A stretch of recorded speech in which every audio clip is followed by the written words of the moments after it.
How are you, my esteemed survivors of the Mexican shipwreck? Welcome to this space where reality isn't sugar-coated, even though the presidency spends the national budget on pounds of foundation and concealer trying to cover up those raccoon eyes. Today we won't discuss politics, since that would suggest there's an exchange of ideas. Today we'll discuss the sewer, since that's where we've been made to live, and some still don't notice the water's up to their chin. What follows isn't a deep analysis. It's an X-ray of a rot no anesthetic can dull anymore. Let's get to it. No matter how much the rulers of this country, regardless of party or political stripe, try to use the ostrich technique, that is burying their heads in the sand hoping the storm will pass, the truth, like a bad smell, always comes out. We are witnessing the most entertaining and pathetic spectacle in modern history. Watching how the fourth transformation tries to maintain a discourse of purity while the whole show literally falls apart before the eyes of half the world. The supposed transformation now has no filters. Their true face is being revealed, and it's not exactly that of the defenders of the people they promised to be. It's the face of a gang of desperate mobsters because reality, that stubborn reality, has taken off their mask. Beyond the usual corruption, the kind we already know by heart and that only make us yawn because they're so routine, the spotlight remains fixed on the Sinaloan pigs. Yes, I'm talking about the extradition request for the Narco-Governor Rocha Moya, the Narco-Senator Insunza, and their other accomplices. The charges, as we know, are no joke. Drug trafficking conspiracy, election fixing, firearms, details that would make any budding cartel pale in comparison.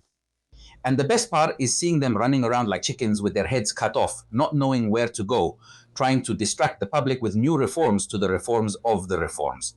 Nothing works out for them. No one can stop the impact of a judicial wave coming straight from the United States. As we've seen for a month now, the welfare maid, in a display of feigned naivety, has dared to ask for proof, practically every morning press conference. As if she really didn't know that the files the Americans have are full, and not just hallway gossip. It's a list of full names, ranks, and bank accounts that have the 4T at the mercy of Donald Trump and Marco Rubio. Claudia's excuse, that the accusations come from a little office in Brooklyn, downplaying the magnitude of the blow she's already facing. To shake off the dirt, they launched the media bombshell against the governor of Chihuahua. The problem is that the move backfired on them. They tried to lump together a governor suspected of making deals with the cartels with a governor who had the audacity to dismantle a drug lab. The clear message from Claudia, leave my narcos alone. What about the sellout narrative? The constant talk about sovereignty. It doesn't work anymore. The discourse about foreign interference is the last refuge for those who can't explain why their friends are being flagged by Uncle Sam. Claudia and her accomplices know perfectly well that what happened with Rocha Moya was just the preview of a series of files that have politicians, businessmen, and Navy officers trembling. I can assure you that the next blow from the Trump administration will be twice as strong as the first one. For the past 7 years, they've been loudly claiming they're not the same. They keep saying it with a confidence that would be laughable if it weren't so tragic. And I ask those chimpanchairos who still defend the indefensible. If they're not the same, I see a lot of former PI members there, taking up positions, pulling strings, protected by the sacred mantle of Morena. If they're not the same, what happened with the envelopes of money to Andres Manuel's brothers? What about Amilcar Olan's contracts and the cousins, the Segalmex fraud? 15 billion pesos missing, and the person responsible, Ignacio Ovale, is still free, as calm as if nothing happened? The fuel tax fraud, 600 billion pesos vanished. But here, nothing has happened. Or what about Adan Augusto, the man who rewarded the leader of the Barredora cartel by appointing the security secretaries, about whom, by the way, we know nothing? And as a reward for his success, they gave him the Ministry of the Interior and a seat in the Senate. It's brilliant logic. If you're a criminal, you get promoted. They're not the same. That's true. They're much more skilled at cynicism. As if that weren't enough, something that has characterized these bastards is their disregard for other people's pain.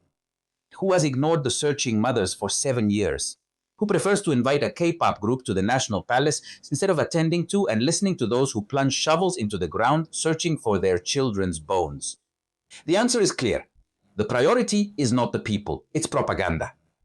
The demonstration for Claudia's first 2 years was not an act of accountability. It was a desperate mobilization to cover up economic stagnation, censorship, nepotism, and the cover-up of drug traffickers as political actors.